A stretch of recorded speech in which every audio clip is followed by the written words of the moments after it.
But you guys, I mean, I'm never going to do justice. I'm never going to do justice on his background. So I'm just going to give you the highlights or a couple of things that I know. He's been involved in professional athletics. He's been involved in the entertainment industry. He has done everything from representation to how many of you guys know what the combines are for professional athletes for football and things like that. He owned Combine and the NFL purchased it and bought him with it. He's been, I mean, he's worked with everyone you can possibly imagine, but he's, you know, when Scott Duffy says, Bob, this is a guy, this is a good guy, I take it, I know to Scott, he would not say that unless he believed it. So, so I take it at that, and just the brief interaction we've been able to have, looking through, you know, his information, I could never do justice. So I'm just going to let him tell his story. But welcome. Thank you. Thank you very much, Bob. Well, first of all, thank you all for having me. This is a delightful club, association. Not sure what the exact term is, but it's a very innovative idea to have people for dinner. What is it? Basement. But I'll just dive right in the deep end. I'll start, you know, from the beginning. Basically, I was a entrepreneur. I kind of knew it in college. It was pretty obvious. And eventually you just have to accept it.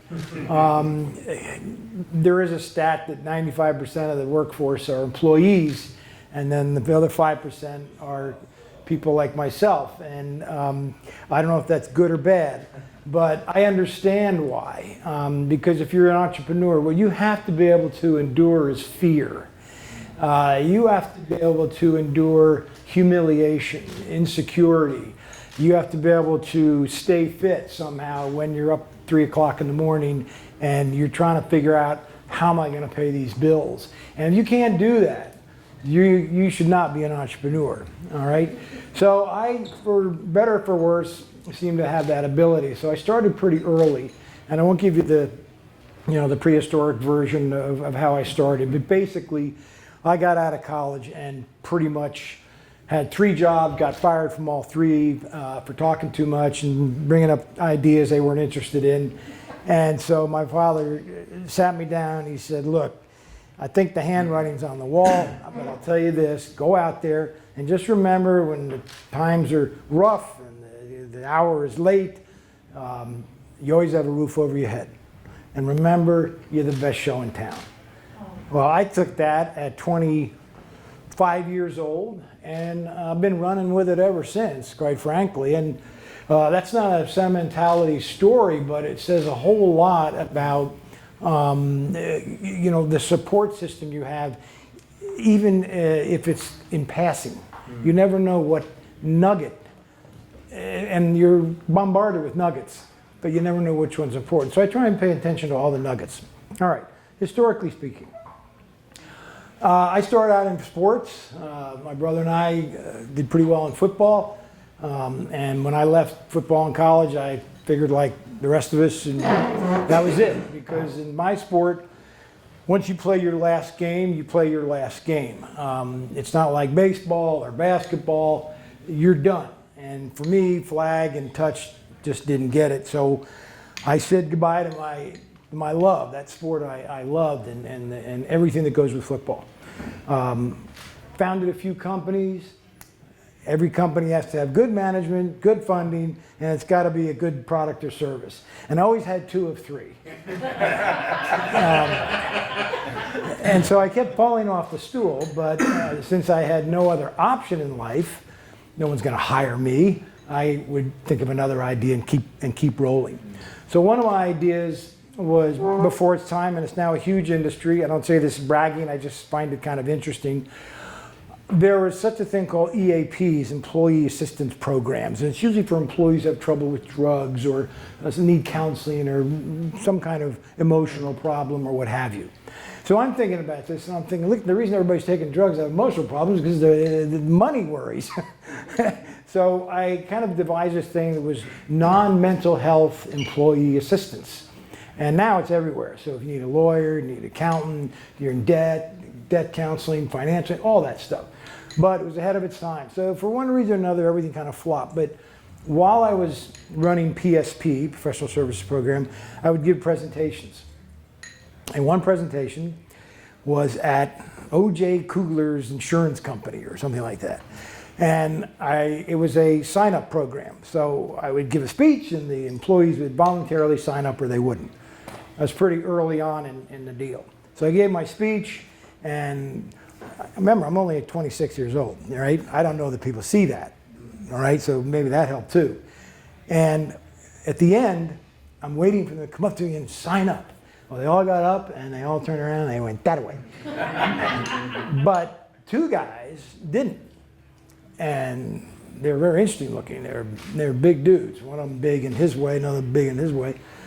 And they came up and they said, come on back to our office. And I'm like, yeah, got a sale.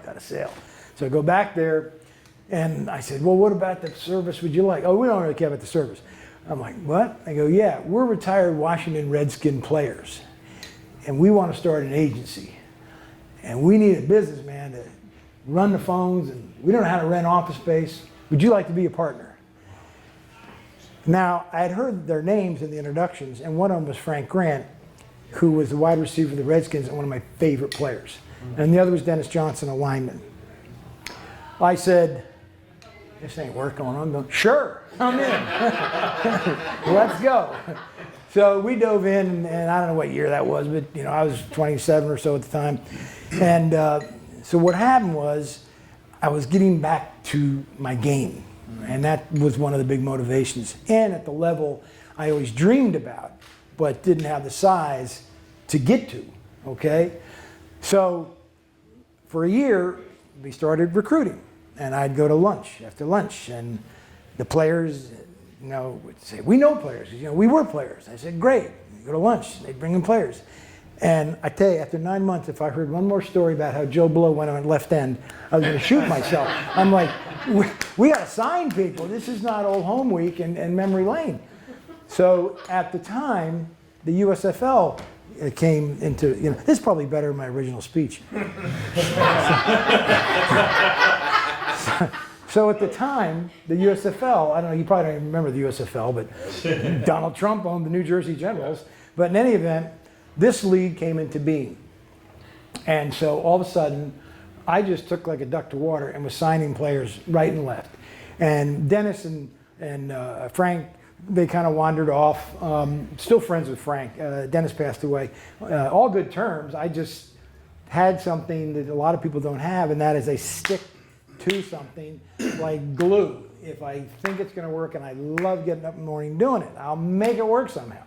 So I became the biggest agent in the USFL. I had 38 clients, but the problem was the pay was so bad. You needed 5 USFL players for every 1 NFL player. So I had 38 times the work, and I could have made the same amount of money with 5 NFL players, or 6, or whatever. Math isn't great. And in any event, that got me into representing players. USFL then goes out of business. I got a few 4 or 5 players picked up by the NFL. All right, good stuff. Giants, Jets, got a guy in Green Bay, guy in 49ers. I'm like, good. So I got all these other clowns that have been kicked off their teams and they can't get on, and they're all bugging me. I call them clowns affectionately. You should hear what they called me. And they were all bugging me to call the teams. Call the teams. So I took the biggest and the fastest one that I thought was fast. They're all telling me they ran 4.4, which is a big fat lie. But I didn't know it at the time. So I called up George Young at the Giants, who is probably the single most influential GM at the time. And he was a very, very gruff guy. And people were afraid to talk to him, afraid to call him, afraid. And here's me, I've never been afraid of anything because I assume everybody's just like me. No big deal. So I call, let me talk to George Young. And they're like, who's calling? Stephen Austin. I finally get through to the guy, and he goes, Austin, you're the agent? I said, well, yeah, I'm an agent. He goes, yeah, I heard of you. You're the USFL agent. I said, yeah. He said, I bet you got a whole bunch of guys that are bugging you. I said, yes, I do, but I got a great one. You can send them up. He better be good. I said, he's good. He's 6'4". He's out of Virginia Union. He's cut, he's ripped, he's 245, he's amazing. So we send the man up there, and I get a call from George, and he goes, don't you ever send me a guy that runs slower than my mother again. And I was like, whoa. So that was the moment where I decided I'm going out on the field, and I'm not calling up for any of y'all until I time you, because I don't believe the word you said. You're all a bunch of liars, all of you. There are like 20 of them. So, you know, my group went down to about 5 real quick because they couldn't run. But what happened next was some other agents heard about Austin actually running his clients through drills and tests. And they're like, shoot, well, maybe I got a guy that can't run. I'm wasting all this time and hours. I'm never going to get a paycheck. So they start sending me these kids. I said, wait a minute. I said, I'll tell you what, guys. You send all of them on this date, all right? I can't do this one at a time. So we had this date, and I didn't know what to expect. I thought maybe 20 guys would show up. And by the time the date occurred, 4 guys told 4 guys, who told 4 guys. 200 kids show up. And like that, I was in the combine business. And so I've always been asked, well, you know, what did you do? And I said, all right, everybody line up. Line up. You know, so, you know, I said, all right, the receivers over here and the DBs over here. Da, da, da, da, da. And I pulled it off. But I thoroughly enjoyed it, and I was back on the field with my players, and this is where I wanted to be.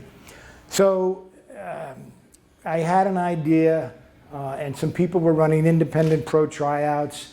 It was kind of ragtag, and I wanted to do this big, and so I tried to run them around the country with my USFL guys who had gone back home because they have no job.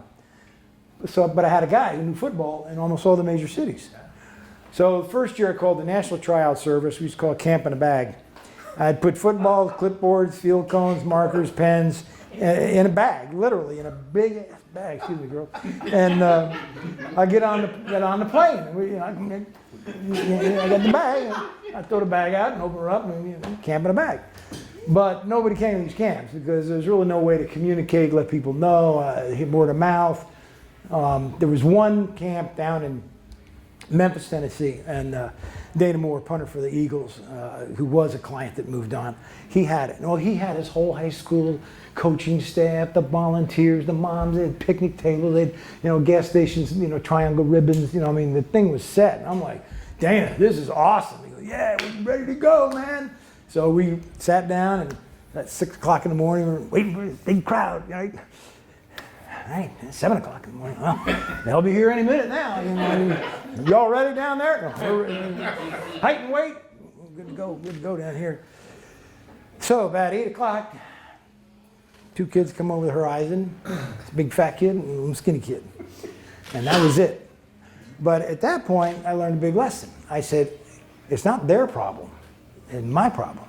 And I'm running this camp like there's 200 kids here. Those kids, they thought they were like, Emmett Smith. I mean, we just treated them to a combine like you wouldn't believe because there was, 25 staff and 2 kids. But it was a big lesson. And it was also a lesson in leadership because if I had just gone heartbroken and crestfallen and dragging my feet and all that, what do you think the rest of the staff would have done? I acted like this was normal. This is normal. Let's go. Okay, got your number and this and that. And pretty soon, height, weight guy. I'm ready. Height, weight. 2 guys come up and measure them. But it was a great lesson. But I knew there was a piece missing, and the piece missing was, with not just mine but the others that were doing sort of the same thing, was that you would put the date down and pray it didn't rain, because if it rained, nobody shows up. All right, because I have a bad 40, I'll slip on the grass and so on and so forth. So I came up with pre-registration. And then I figured, well, nobody really knows me, so I got to get up with a national sponsor, a name recognized sponsor. And I'm not going to keep the registration, and I'm going to double the registration fee, all right? Because I'm going to make a profit. I'm not here for charity work, I'm going to make a profit. So I then figured out a way to communicate to the players. First of all, through the agents, but then I realized the GMs that I negotiated with all had big boxes of letters from kids who want to try out. I said, what do you do with those letters? Nothing. I said, you put them in a box, send them to me. So I had thousands of these letters and all that. I sent it out. I had 6 camps. It was 1989. And I said, if I get 300 kids, 50 kids per camp, I'll keep the money and keep going. I got 750. So boom, there started my first life. We were first in technology. We had streaming video of the combines before the NFL. We had multiple criteria, searchable databases, all kinds of things, because I don't know anything about tech, but I know that if I have an idea, some tech guy can make it real. And so so we did these advanced things. I also did seminars for the kids afterwards, to try to give them a dose of reality about money and so on and so forth. And back in the day, I said we'd put up $100,000, and they go, "Wow, $100,000! Oh, wait, there's more. Against some knives or something. Federal tax, local tax, your agent, Uncle Louie, on and on. Your car, and pretty soon, hell, there's $25,000 left. So, things like that to give them a dose of reality.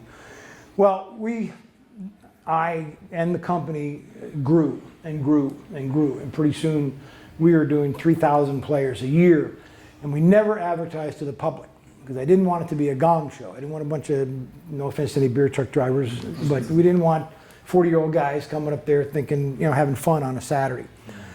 Because I wanted to be a material part of player evaluation and research for the National Football League.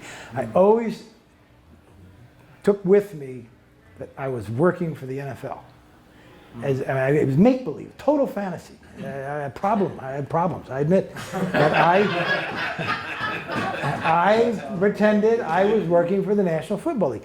And I'd sit and look at my website, and I'd look at our logo, and I'd go, my logo here, the shield here, and I'd look at it. But I seriously, in all seriousness, I tried to maintain the highest standards and the best product and the most respect for the kids. So our rule was, like the SAT, whether you are the worst kid in math or the best kid, you're both treated equally.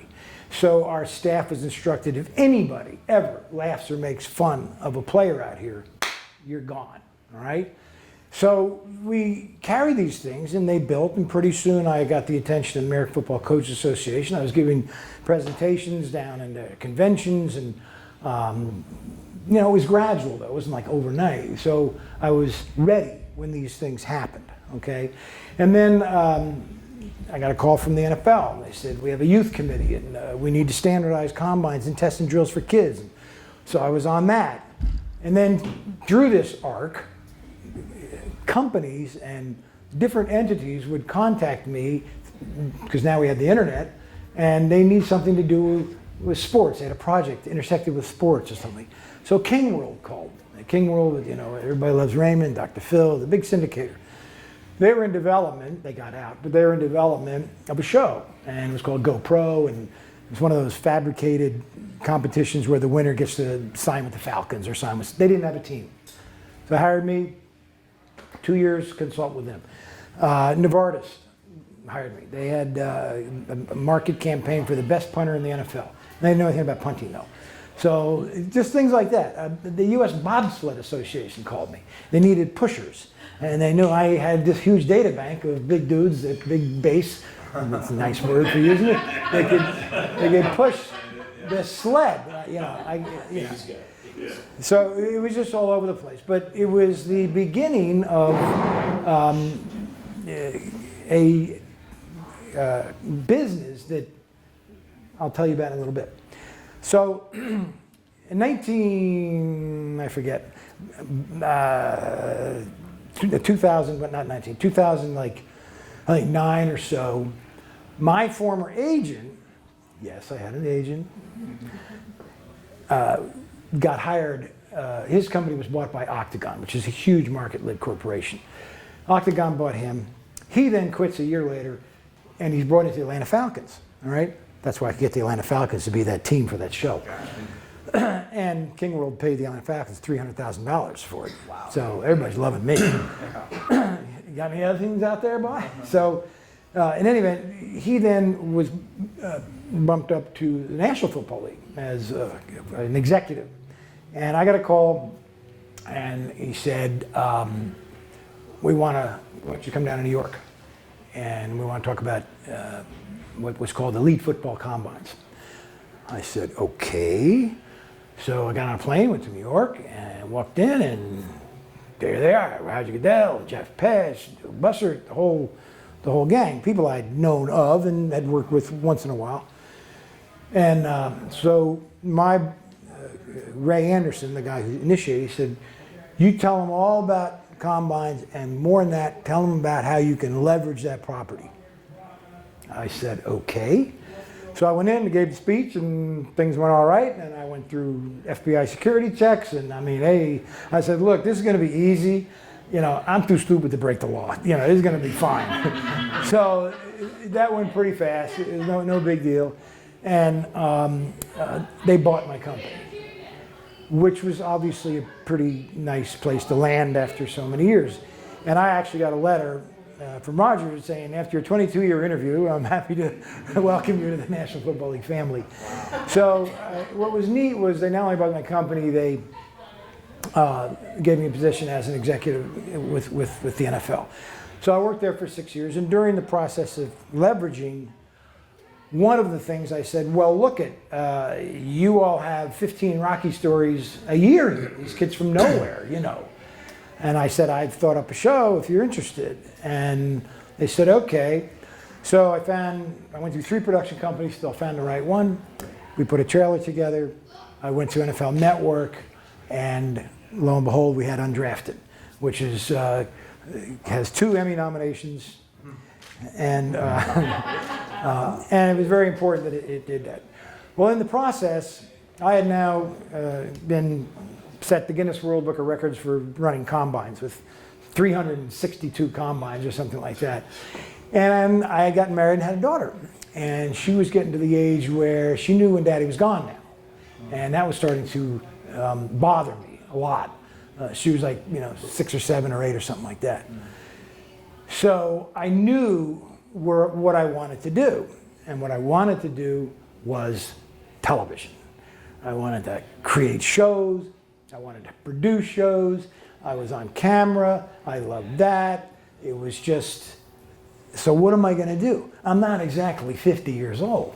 I mean, this is a big decision. Your income goes from, mid 6 figures to, right? But we made a few nickels because we sold the company. So she said, you got to go for it because that's what you want to do. And she said, plus that's all you talk about. It's driving me crazy. Get out there and do that. So I resigned. I took a deep breath, and it was great. It was a good finish. The show's great. And I went to work building not 2, but 3 companies. I know this gets a little convoluted and it seems like it's all over the map, but it really isn't. While I was with the NFL, NFL Network was filming the NFL Combines. So I tend to see things like you through the lens, okay, not as they are. And good call. That's show business. So one of the issues was we had to test the combines called a standing broad jump, right? And that's probably a personal best. And the way it's measured is the guy gets on his hands and knees with his butt in the air, with probably plumber's crack, and he's got a stick. And he puts it behind the guy's heel. I'm like, I can't put this on TV. So I was in Atlanta, I went married at Midtown, whatever, went down to the bar, got a bunch of napkins, and drew this machine that would get this guy off the ground. And basically it's like a table with a nice angle with triangle support. It's just a big front shield and a big long scale plate with a track and a little carriage that holds a simple razor you'd use in a presentation.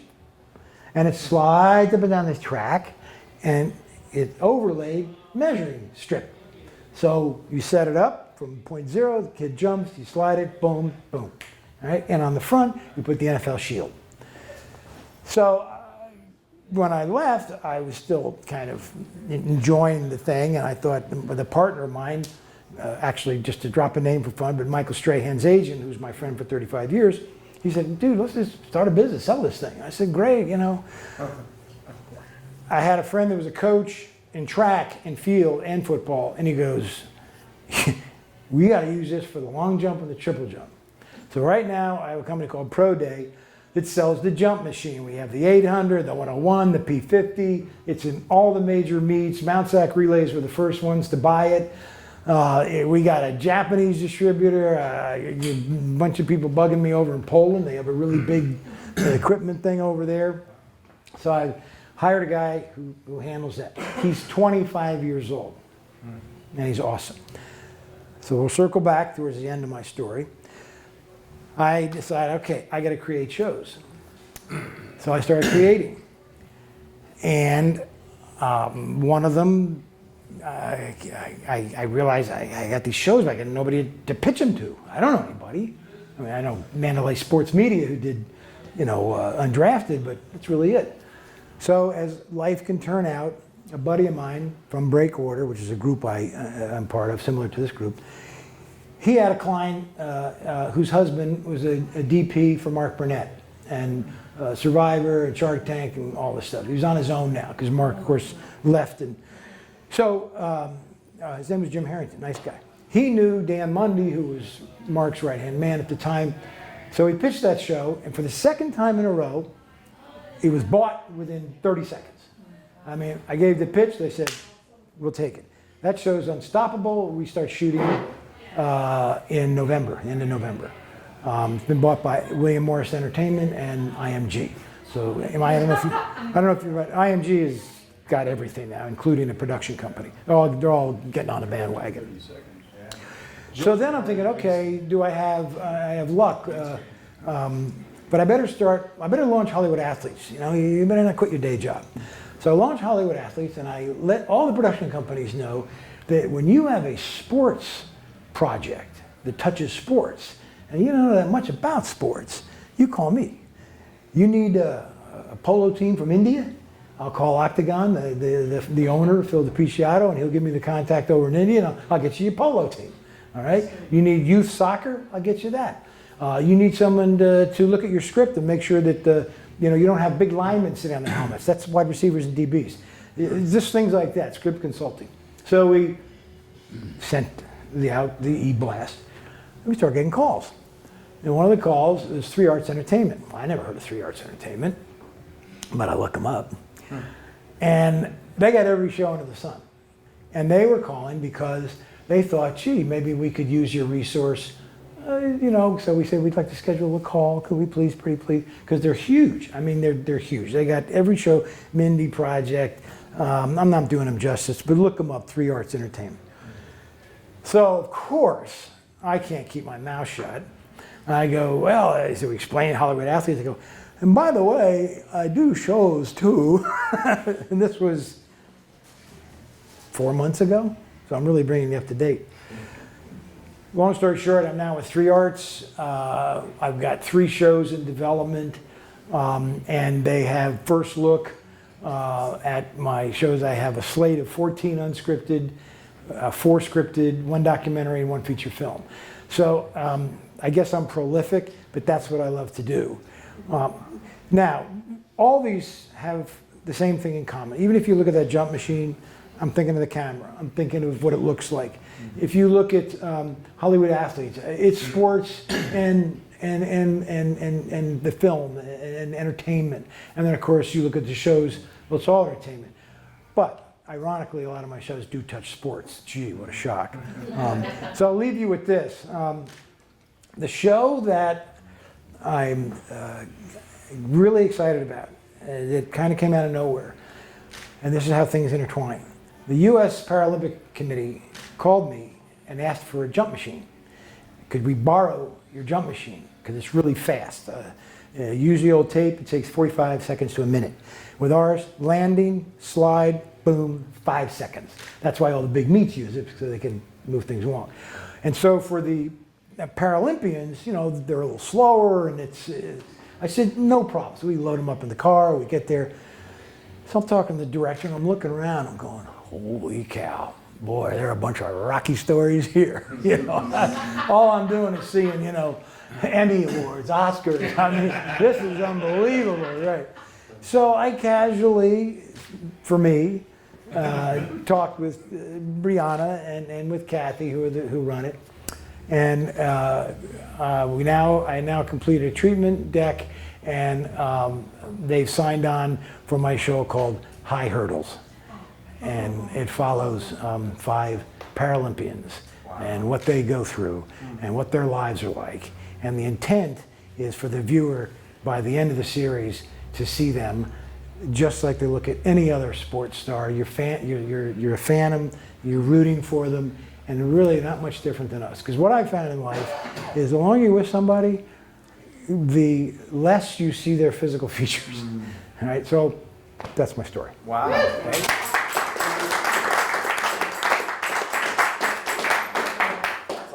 Well, you guys, Q&A, you guys want to ask some questions? How do you make money at the combine? charge those kids 250 clams. And I'll tell you why. I believe that you have to invest in yourself. And that's a litmus test for their own self-evaluation. If you're not willing to invest 250 bucks, which you did for your sweats and your gym sneakers, you're not serious about it anyway. So I never had any qualms about that. Plus, whoever took the SAT for free, you know. Well said. How did you, where'd you have them at? Did you rent a field or A great question.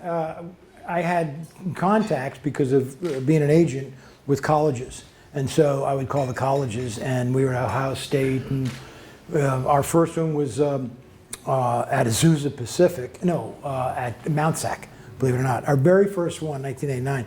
And I scheduled it for California, because hey, it never rains in California, that'd be a good way to start. 4 o'clock in the morning. I'm looking out the window. It was a nightmare. And they wouldn't even let us on the field because they didn't want to wreck the field. So it was down in the crappy little, but now they're going to have a brand new stadium. But yeah, we would just rent those. And then, of course, as soon as we were bought by the NFL, we just would go to each NFL facility.